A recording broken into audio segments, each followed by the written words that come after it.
Hi everyone, I'm going to take a look at this week's Player of the Week selection. We've also got a Champions League Player of the Week selection. I'll be reviewing that one separately, so that will be going live either this evening or tomorrow, so keep an eye out for that one. As always, I'll put timestamps in the description for each player, so if there's a particular player you want to hear about, just click on the link in the description, you can go straight to him. So, let's have a look at who we've got this week. We only got one 4-star this week, and I've got to be honest, it's a good one. Now, it does depend what kind of striker you like, because as you can see, he's a very particular type of striker. He is a big, strong, physical striker. He's not particularly great on the ball. He's not particularly quick or nimble. His balance is poor. But if you like strikers to be big and strong, to get on the end of crosses, attacking awareness is decent. Finishing is very good. Heading is unreal. Jumping in physical contact, he's going to be great in the air. Good kicking power as well. When we look at his skill set, heading, acrobatic finishing, first time shot, aerial superiority, he's going to be great on the end of crosses. Going to be really good in the air, winning headers. One touch pass helps to compensate for the fact his low pass isn't brilliant. Captaincy and fighting spirit, nice bonuses. But they've given him super sub as well. He came on at half time. Cagliari were 3-1 down at half time. He came on at half time, got an assist, and then scored twice in injury time. So if there's ever a super sub, it's this guy. And yeah, like I say, if you like big, strong, physical strikers to get in the under crosses, I think especially for a 4-star card, but even regardless of that 4-star rating, I think this is a really good card. But it depends what kind of striker you like. If it's not for you, it's not for you. But if he is, I think it's a good card to pick up. Then we have our goalkeeper, Chevalier.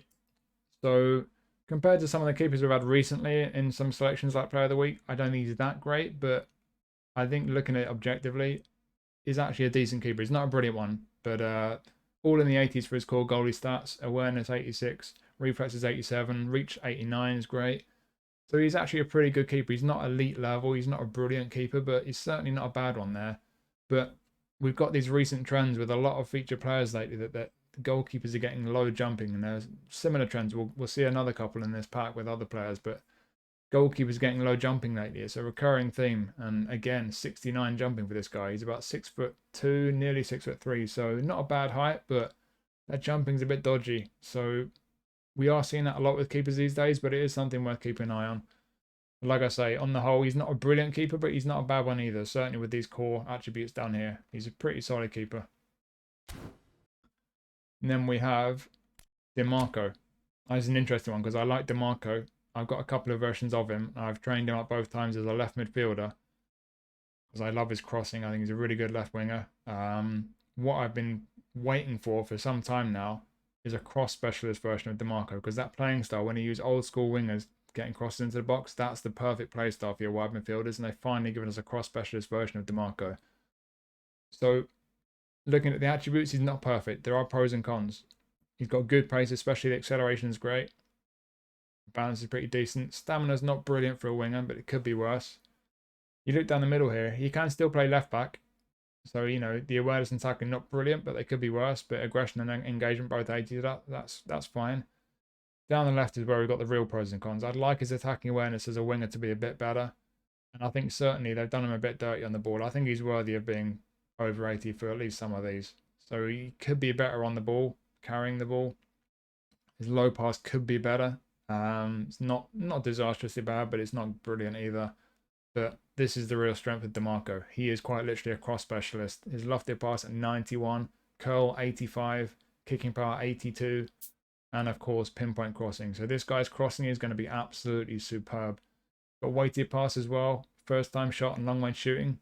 His finishing is 68. So he's not going to be great at shooting, but with these two here, he's going to be that little bit more likely to be able to pop up with a goal for you. Knuckle shots, a nice bonus if you like that kind of thing. It's got interception and acrobatic clearance, so that helps when he is playing at left back. You can definitely play this guy as a left back. And I think outside curler is the one skill they've given him. I think they've added that for this card, outside curler. So a nice little bonus to have to throw in there. So yeah, he's not too dissimilar to previous versions of Dimarco that we've had, to be honest. But really, the two key things here: amazing crossing, cross specialist playing style. So you like that kind of a wide midfielder, kind of traditional old school winger putting crosses in. This could be a fantastic card to pick up. But if you don't, he could be a pretty sound left back for you as well. So I think it's a very good card.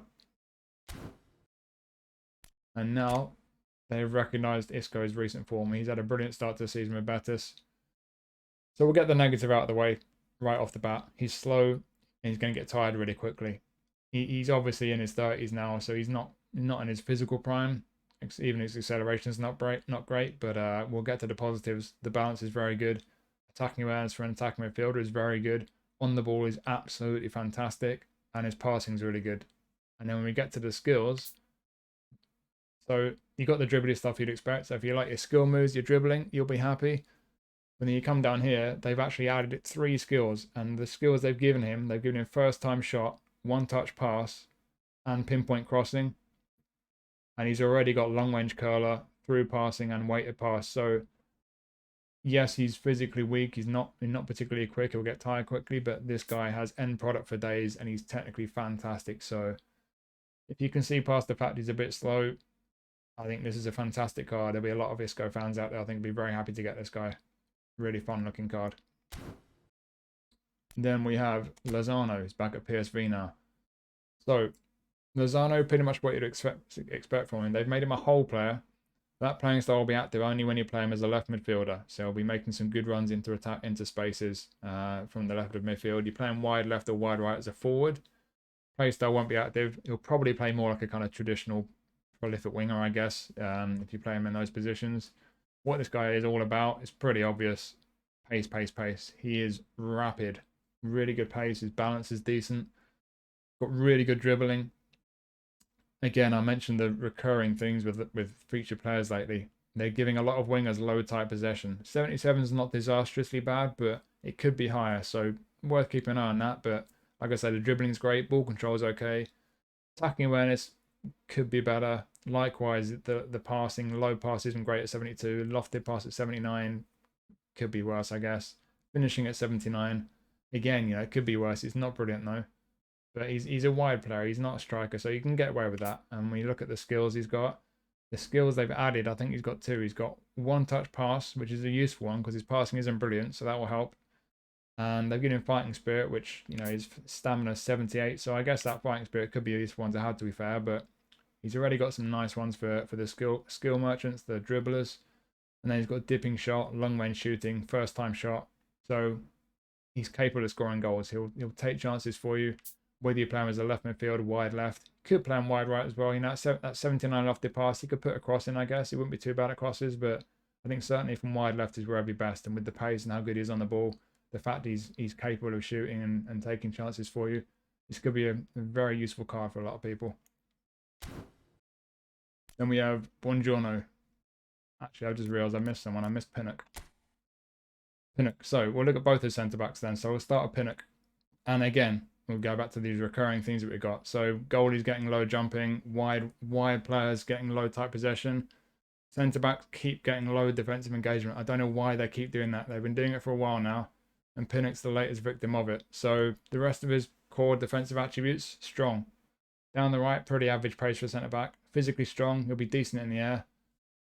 You look at the skill set, he's got heading and aerial superiority, and he's got man marking, interception, blocker, acrobatic clearance, sliding tackle, captaincy, fighting spirit. It's pretty much the complete set of skills for a centre-back. But it's just that one weakness, defensive engagement only 77. It's such a shame because this would be a very usable card otherwise. And there might be people who still find it usable. If you're a Brentford fan, if you're Jamaican, you've got a Jamaican squad, you could be really pleased to get this guy. But I think for most people, you're going to see that defensive engagement and it's going to be really off-putting. For me personally, that kills it for me. It's a real shame because that's just too low to cut it against elite level strikers. And then when we go to the other centre-back, Buongiorno, similar situation, but with Buongiorno, he's just a bit more well-rounded. He doesn't have that same weakness. He's not great with his defensive engagement though. They're still giving him a fairly low attribute there at 81. It's not as bad, and the other defensive attributes there are good. Again, average pace for centre-back. He's about 6'4", I think, 6'4.5", 6'4.5". So he's a big, tall guy. So the jumping, the physical contact, and heading, he'll be good in the air. Heading, aerial superiority. So yeah, very good in the air.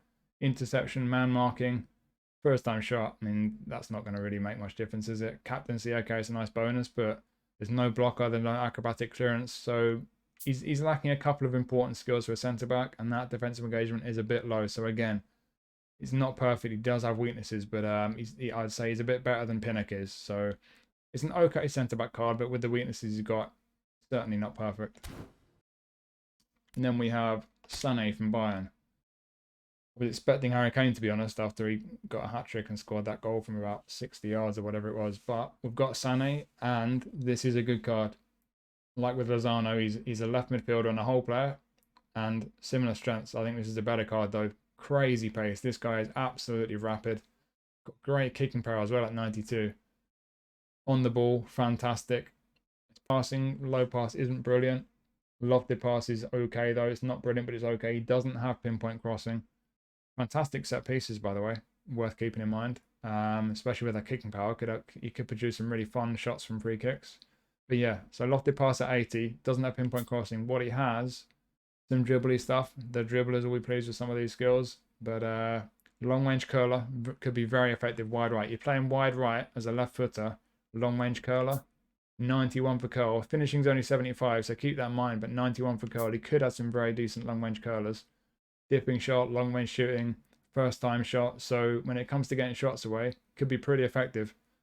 One touch pass is nice. That'll compensate for the fact his low pass isn't great. And they're giving him outside curler as well. So that's a nice one to throw into the mix. So yeah, would be nice if he had pinpoint crossing, but ultimately with that crazy pace, really good on the ball, high kicking power as well. Whether you're playing wide left or wide right, it could be a very effective player. It could be really, really effective. So yeah, inconsistent form is a bit of a shame, but yeah, on the whole, very, very good card.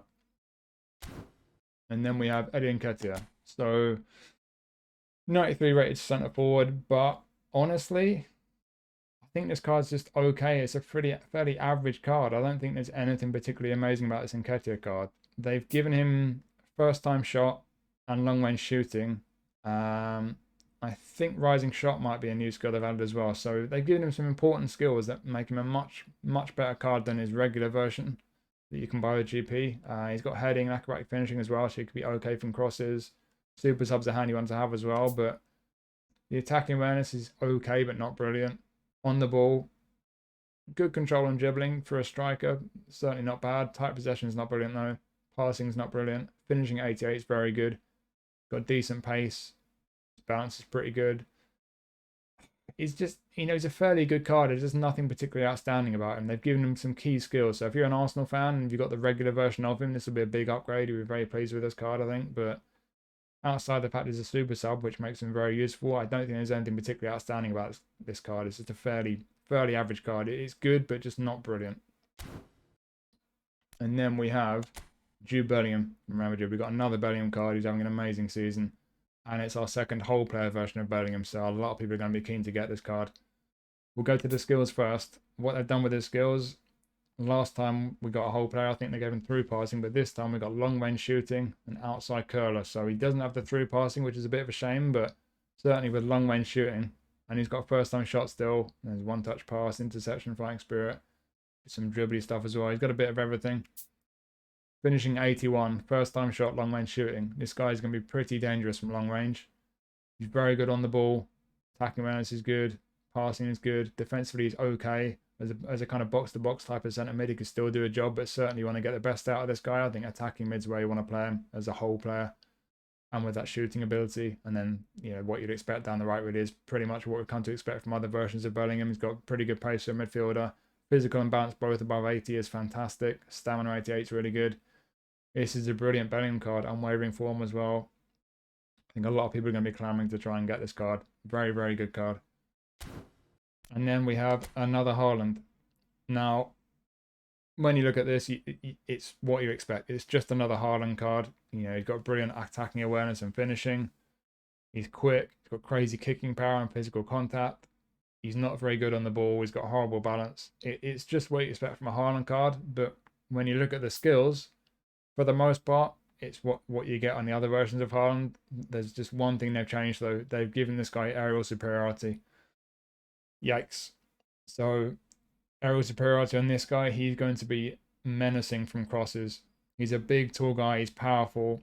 He's already got heading, acrobatic finishing. Obviously, he's got first-time shot, all the skills you expect from him. But with aerial superiority, anyone who's got this guy, if you come up against someone who's got this guy and they start spamming him crosses for him, crikey, especially if he comes off the bench as a super sub second half, those crosses start coming in, he's going to be really hard to defend against. So, for the most part, just another Haaland card, but with that aerial superiority, yeah, could be very, very dangerous. So, interesting selection. I think there's some pretty good ones in there. I think it just comes down to what type of players you like. Certainly, Bellingham's fantastic. Haaland with that air of superiority is going to be pretty dangerous. Isco is going to be a fun one for a lot of people. I quite like Pavoletti, to be honest. I think there's some good ones in there. Decent selection. So, hopefully you found that useful. Like I say, keep an eye out for my review of the Champions League Player of the Week selection. That'll be coming out in the next 24 hours or so. Hopefully you found this video useful. Thank you for watching as always. I'll see you soon.